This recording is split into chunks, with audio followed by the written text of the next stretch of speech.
There's a very confusing topic in real estate that I want to address today, and it's the difference between length of time in business and actual experience.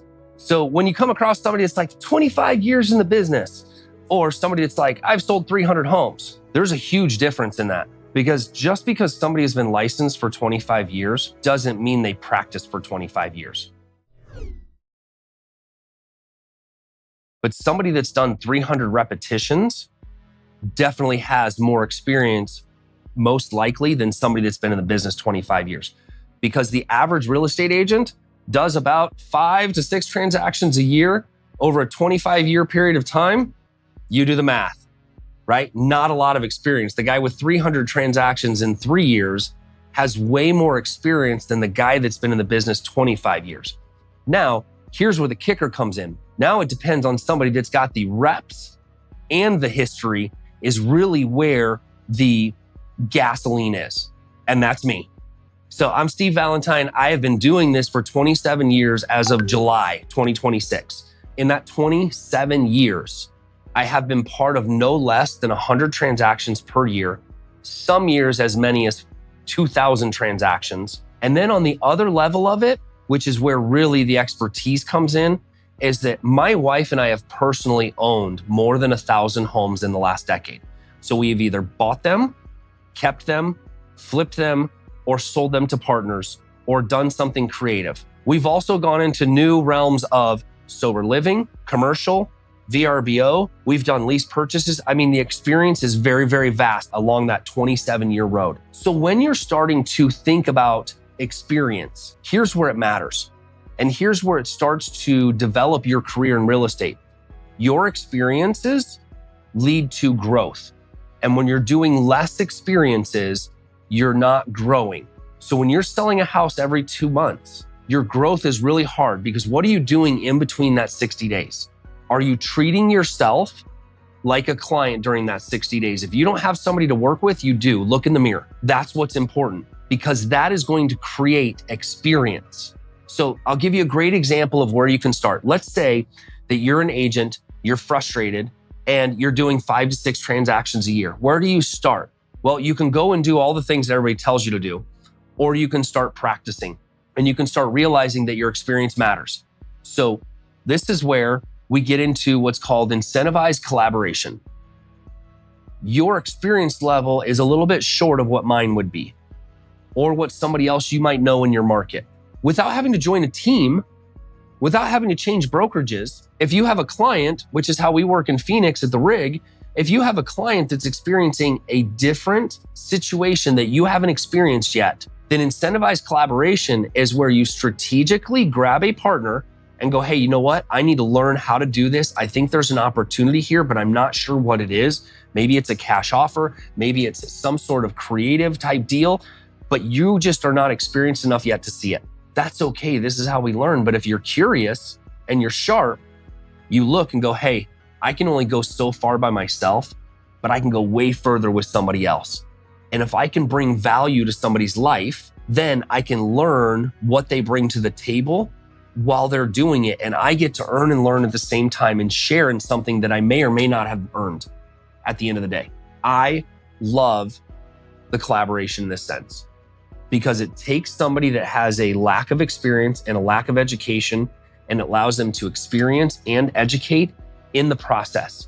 You see, a lot of coaches, you pay a lot of money up front for the process and the theory, but they never truly coach you in the game. When was the last time any of the gurus sat at a kitchen table with you?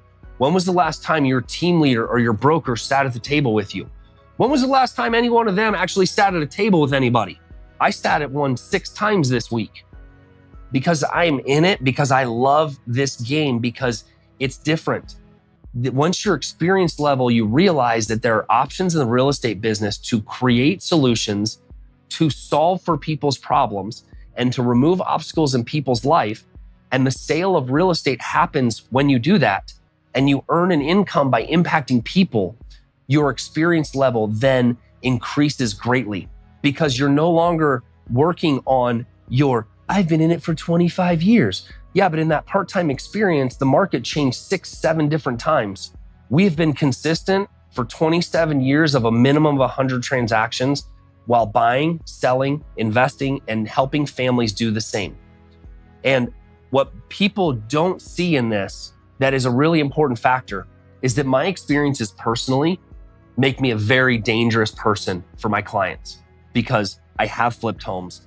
I do understand buying them. I do understand the negotiation process. And when you do it for yourself more than 1,000 times to create income, you're really good at seeing the blind spots. And so as your experiences grow in your experiences now create wisdom. They now create a way to help your clients see their blind spots because you're like, oh, I saw this before. It's actually how flagged mechanics. Yes, I was a mechanic, believe it or not. Of course you do. I was a mechanic 30 years ago, and now they call them auto technicians and master mechanics, and they're pretty brilliant dudes because all these things run on computers now. So here's the deal. Much respect for that industry, except for the amount of money we spent on tools. That was an addiction. So automotive industry, it was flagged hours. So if it was 4 hours to do a set of brakes, that's what the client paid 4 hours for. If you did it 100 times in repetitions, you could do it in an hour because you created a system and a process. The customer still paid the same, but you made more money doing it. Your experiences allow you to speed that up and help the process and solve for the client. What's really important about that is to get in a circle where you can experience different things. And it's most important that you start asking questions of where do you want your career to go and how do you want to get there? Do you want to do it through length of time or do you want to do it through experience? And experience is on yourself and learning how to invest and apply those principles to yourself and learn how they work. And then you can apply them to your clients' day-to-day lives. Because investing has to do with experience, which I learned how to raise capital so I could buy rental properties and increase my wealth. And then once I learned to do that, I learned to use the same people that I raised capital with to connect the dots with clients that were having issues or needed to sell their houses. So I borrow money from my community to buy from my community. And then we create an impact for both because the investor is building wealth and retirement. They're helping us do the same thing. And the client is having the easy button, or we lend money to the clients to do the repairs, buy their house so that they can buy another one. There's a lot of strategic things that we can do through experience. Your goal is to create greater experience because that is truly your value proposition. Your value proposition isn't in your marketing. It isn't in who you think you are identity-wise in the business or how many homes you've sold. It's truly through your experiences, and both your life and your business experiences apply to everything and every person that you come encounter with, if you'll let it, because that's where the biggest impact is. Because when you can use your personal story as part of your experience, that's where connection comes in, and that's where trust is built. And so there's some of you out there that hold yourself back from your personal story, and I'm gonna tell you, I am an open book with my personal story, from going to rehab a couple of years ago to rebuilding my marriage, to rebuilding my business, to tearing everything down.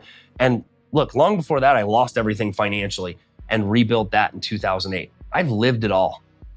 And all of that matters to my clients because I can understand when they're on the brink of bankruptcy. I can give them advice because of what I've been through. I've owned several flips, so I can guide them through the process of what to do to add value, not to add value. We've had to negotiate out of freaking 1,000 solar leases. We understand it because we've seen it. Kind of starts to look like a farmer's commercial. We have seen it all, from cows falling in the pool to dead people at houses to houses that have burned to the ground and been rebuilt. It's experience that matters to the clients. And for your journey, your experience matters, which is how fast can you experience the business rather than earn through it? Because the faster you experience it, the more you have the ability to create it. And if you want to know more about creating income versus earned income in real estate, watch this last YouTube video and join me on Wednesday mornings at 9 a.m. If you're a real estate professional or in the real estate business and you are burnt out, you want something different, you want a place to ideate and figure things out in a hillbilly way, which means simplicity, not overcomplicated. I'm not teaching you to work more. I'm teaching you to work less and use your brain and use your relationship skills to water the seeds and the relationships that are going to make a difference and impact your life in the future. I'm Steve Valentine. Keep following, subscribe, like, comment below. Let's have a conversation. Follow me on Instagram. And hey, if I can support you anywhere in real estate, links are below.